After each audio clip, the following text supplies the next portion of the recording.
Hi YouTube, hi Internet. I just wanted to do a little bit of an update on my Atoto S8 Standard. You might have seen I've got some other videos reviewing the unit.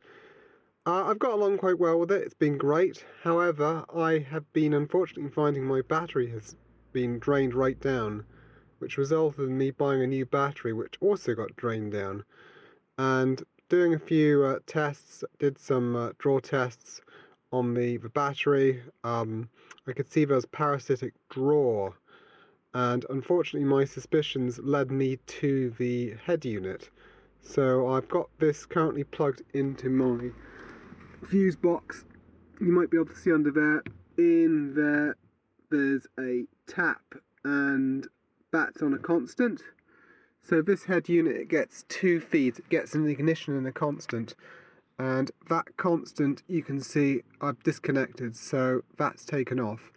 And so what I do is I run my multimeter between this yellow wire, which goes into the head unit, and this constant feed that goes into the fuse box.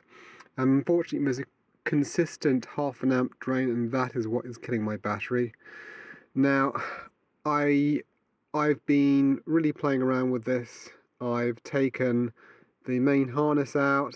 In fact, sorry, I've taken the interface out there. That didn't seem to reduce the power draw. I've tried just taking the ISO connector off, and I've reconnected the constant, and I can still see there's a half an amp power draw.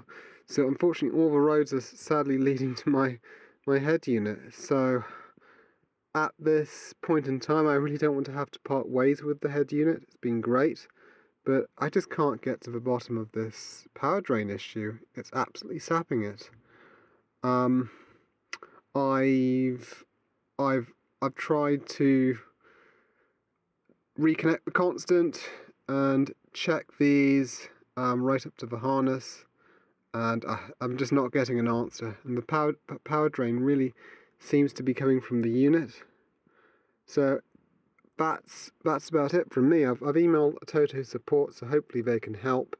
If anyone else out there might have any ideas what's going on or other things I can try, that'd be great.